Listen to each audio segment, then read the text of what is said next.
Ahoy, scallywags and scoundrels. Welcome to Weasel Gaming, where I play the games that I like to play and share its content with you. Today we have a treat. We're going to be unboxing the 28mm skirmish campaign game Port Royal by Firelock Games. We're going to be unboxing this, talking about it, and looking at some of the terrain that's inside. If you're interested in more Port Royal, check out Firelock's game website, as well as Thieves Harbor, the new fan site focused on Port Royal, strategies for it, and various articles that go along with it. Let's dig in. All right, here we've got the Port Royal core box, everything you need to get started. This is the core box offered on Kickstarter and will be offered at retail as well. And the first thing you'll notice is that the art on the front is just oozing pirate goodness. It makes you feel like a swashbuckler before you even open it. Now, flipping this over, we'll see all of the contents, which will open up here, but we've got the rulebook, which will have that same amazing art. You get dice, character models, accessories, punchboard tokens, rulers, a fantastic terrain right out of the box, and a paper terrain mat to get you started. So let's go ahead and crack this open. Now, I did pre-cut that saran to make this easier to open, but I've been giddy to open this since it arrived.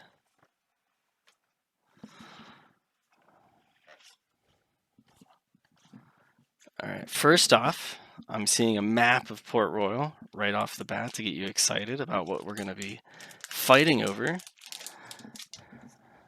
Let's get that out of there. Already seeing some teasers of this punchboard terrain.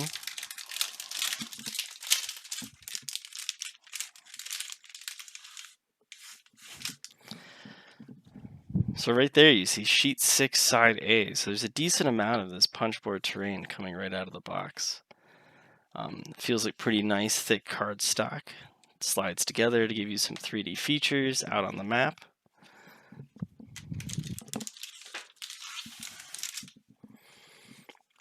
Oh, this one's nice. You get a nice brick texture on one side and kind of an exposed brick on the other. Give you some elevation when you build this. Now, in the Kickstarter, Firelock also offered STLs of all of these buildings, and I've actually had the privilege to print those before unboxing this cardstock terrain, so it'll be nice to compare those as well, the finished products.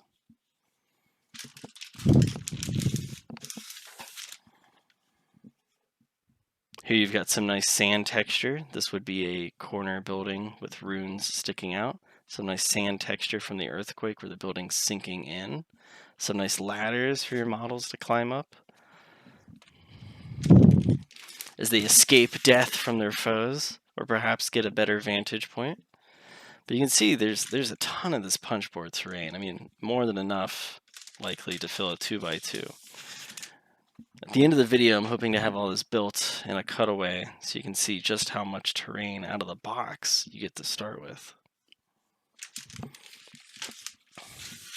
Here we've got our tokens and our rulers. So these are going to be great for managing your fatigue, when you eventually become shaken, prone status, reloads, some nice objective tokens, double-sided with numbers, but maybe like a barrel on a box. You've got your range, nice thicker cardstock. Measuring tools for when you really need to make sure that you're within range to kill your opponents. Plenty of fortune coins that you're going to be using throughout the game. And a nice little trapezoidal range measurement tool as well for quick measurements. Very nice.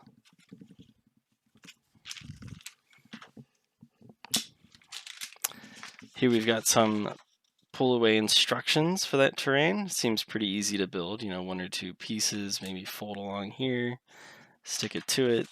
Not sure if you'll even need glue at all. It seems to be tabbed based, but of course if you wanted it to be a little bit more sturdy, you could glue it.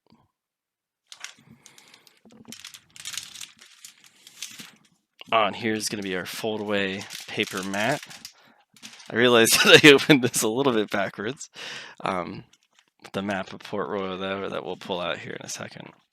But here it looks like it's a single-sided paper mat, 2x2, and it looks like it's going to be, you know, a city street, maybe some dirt paths off to the side where your ruined buildings could be sitting, and you could be duking it over.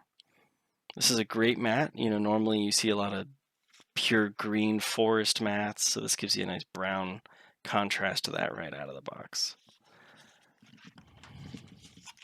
This is a nice thicker paper as well. This isn't, you know, like some dinky, thin paper. Not quite as glossy as some of the other ones I've seen, but very nice nonetheless. Here we've got a map of Port Royal. So if you haven't looked at historical maps of Port Royal, this will give you a little bit of a bearing at maybe some of the street names you could throw out in your game. You know, just give your games a little bit of character, give you a little bit more knowledge as to what's going on. Maybe even say, hey, tonight we're going to be fighting over York Street in our campaign. But this is fantastic. And of course, this looks like it's post-earthquake as well. So this gives you, you know, a little bit more of actually what you would be fighting over.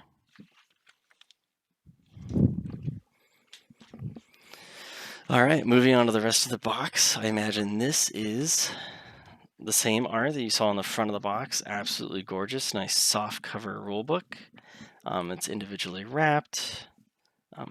See if I can't open that here in a minute, and we can take a look inside of that. Underneath the rulebook, however, we are seeing you get some dice. These are going to be 6d10 dice of 2 different colors.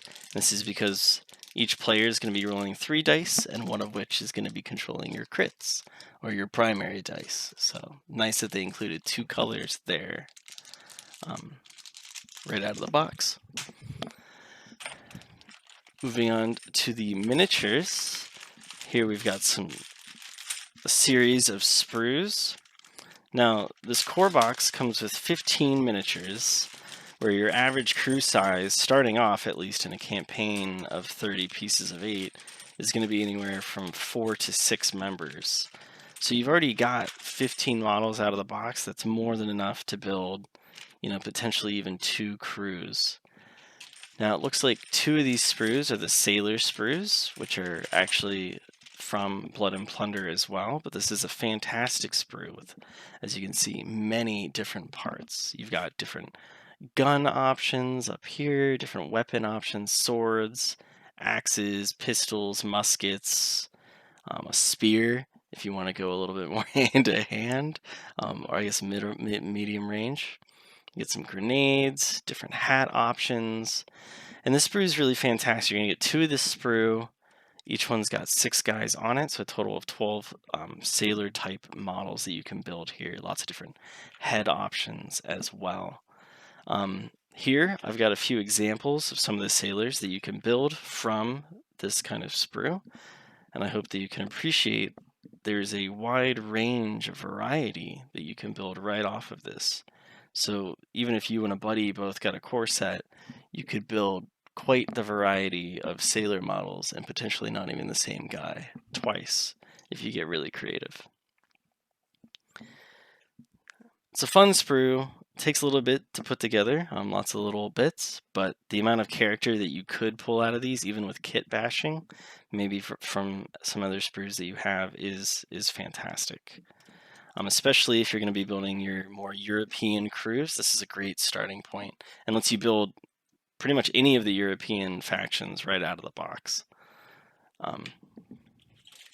The other sprue that you get in here is actually, or was, the Box of Plunder, which was from the Raise the Black Kickstarter, but includes a series of promo models and, you know, some items of flavor. For instance, there's a priest model, and here's what the priest model looks like, built and painted. But it gives you kind of that Spanish priest model that you can build. Kind of a fun character to throw in your crew as a flavor. You've also got more of a European kind of hoity-toity commander type character. Here I've painted mine like a British redcoat, but you could paint this as a Frenchman, Dutchman, Spaniard, anything of the like. And that's a great model here. It's mainly one piece, just a hat and some arms you got to paint on, or glue on, sorry. You've also got, out of Raise the Black, it was a promo Blackbeard, but he's a great model that you can use just as, say, like a veteran pirate. Kind of a grizzled guy with some pistols, on his chest. Fantastic model, used by many in the community for just officer characters. On here as well, you've got a lot of flavor items. For instance, you've got, like a barrel. You could make a 3D plunder token or point of interest objective token, some sandbags, a treasure chest that you can build and put together. You got some extra head options, a few more weapon options, and you've also got 4 corpses in case you wanted to, put some corpses out on the board as well. Maybe your guys died and you really want to get flavorful with it as you mourn. One of the really cool things off of this sprue that I've done is you can actually build a drummer for a Redcoat army or any sort of army-based faction. Maybe you were playing the British in this game and you wanted to have a drummer type character. But one thing I've really liked is the pieces that allow you to build cannon crews. So for instance, here's a ball of cannonballs. And while Port Royal doesn't have ships now, you can build some really cool models where the cannonballs on the base gives you that pirate flair. You get a parrot on the shoulder, which is also on this sprue. So it lets you build some more fun characters, maybe, to build into your crew. And this is all right out of the core box. So again, adding to the variety that's offered to you by the Sailor sprue, with some more fun piratey items. There's a hook on there, so you can go with like a Captain Hook type thing, more of your classic piratey look. And of course, nice 19mm bases or 20mm bases for each of those models. And each of these are already pre-textured with a wood grain, so you don't have to do basing if that's not your forte. And these look great. Again, all of these models are not only compatible with Port Royal, but also compatible with the sister game, Blood and Plunder. And then you have instructions for putting together your guys in a pull-away style. And here's the box of Plunder instructions as well, or that character sprue. So that's everything out of the box. Let's go ahead and get the rule book opened. And that was very nicely stored in there. I will definitely keep the box. Brings our inside. So we open up map of Port Royal. Wow, I like that actually. Overview, give you a little bit of history. Firelock's great at offering you a historical kind of look, and this is an alternate history, but they really set the stage on that, even if you're not familiar with the time period. Right here you can see one of those corpses in action. That's a great picture of that. But of course, you're going to have your game basics. Flipping through, you've got your different factions. After you get through those basics, stat blocks, everything like that. Everything's in the book. Here you've got faction rules, officer and crew options. For this case, it's the Spanish faction. There is no priest character, but you could always, substitute your priest in as perhaps your mate or even a lieutenant if you wanted to have some fun flavor there. Maybe you'll have a few Santianas as you go. Scenarios, campaign system, and that's where this game really excels. I've had the privilege of playing in the playtest, and the campaign system's just fun. Injury tables, experience, level ups, exploration tables, fantastic stuff. And of course, if you needed more tokens, which I don't think you will, you could always photo print those out as well. So Mike and Firelock were also kind enough to send me this Port Royal Player Aid card deck. So this isn't part of the core box, it's one of the additives and one of the add-ons you could have done in the Kickstarter and will be at retail. But it offers a series of cards that'll help you basically not have your rulebook at your side and, offer quick player aids throughout. I actually haven't seen most of these cards, so let's take a look. So I know one of the things it promises here is that it promises 36 solo play cards. So if you're interested in solo play of Port Royal whatsoever, you can play that right out of the rulebook. But having these cards really helps streamline the process. I imagine these are, as part of a deck, and you draw them, and it tells you action priorities here.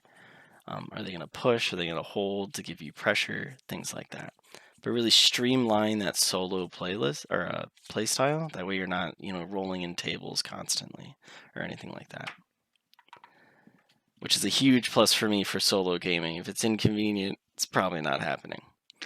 What else do we have here? We've got, starting from the back, we've got, nice weapon references. So this is going to be great.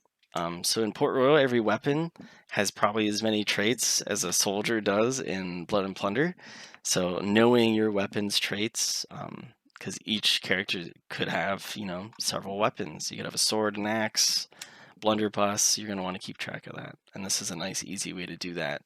And you could write this on your character sheet, but having it at hand is super nice as well. So events are going to be something that's happening a lot during the game. So it's cool to have the events as cards instead of just rolling on a table. So you could shuffle these and then draw one for your event.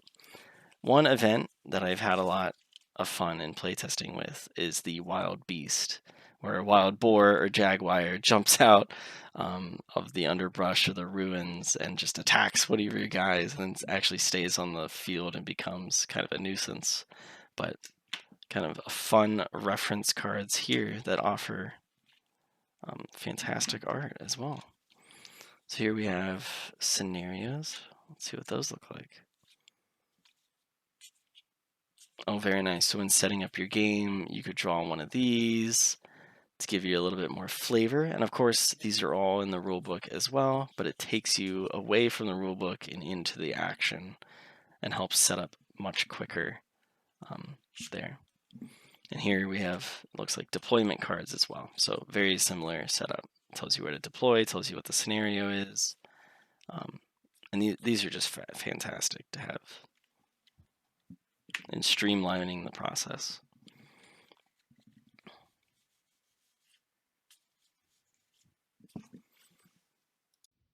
All right, so here's Port Royal built in on the table. This is on that 2x2 fold-out mat right out of the core set, and all of the cardstock terrain built. It took me about 20 to 30 minutes to build all this, but I was stopping to take pictures and kind of admire it and send pictures to a few friends as well. So it might not take you that long. But I just want to say that I am impressed by this cardstock material or this terrain right out of the box. I mean, here you've got very nice, sturdy buildings. You can move in and out of these buildings. This one even has a door that snaps open and closed. I mean, for cardstock terrain, I was quite impressed. This gives you some elevation in terrain right outside the box. You can put your sniper out there, shoot down on some troops in the street as you vie for those plunder tokens. Now, it's very modular, obviously. Here I've got a nice little scene of some melee combat above the streets. Got that priest model in the background. But the texture, or the actual art on these is fantastic. I'm going to pull this piece out. This one's probably my favorite because of the color. Kind of breaks up the red and gives you sort of more of that unique English flair. But here you can see the building sinking into the sand. It's just a nice little story to go along with, a basic terrain piece. In addition to that actual very nice cardstock terrain that you get, Firelock had STLs as well, so I went ahead and printed the same piece in resin. And you can see it's largely the same. If I painted the same color, it would look very similar. Having done the 3D print before opening the core box, and to say I'm just so impressed with this that I'm not sure I needed to 3D print these pieces. These are great. And of course they come apart, despite being stable, they come apart relatively easily. So you could store them flat for travel, as long as you don't glue them together. And you certainly don't need to glue them together when they're on the tabletop. I mean, these bigger buildings are quite stable as well. Not even worried moving my minis around, doing measurements in these. They're fantastic. Lots of ports of entry and line of sight for some dynamic gameplay. And here's that same building 3D printed as well. I hope you appreciated this look into Port Royal and what comes out of the box as an experience for 2 players to hit the tabletop running as soon as those minis are built. and you could play with bases if you really wanted to hit the tabletop immediately. It kickstarted for about $80, and I think it'll retail for about the same on Firelock's website here soon. I hope you enjoyed, and I hope to see you in Port Royal, maybe as an enemy.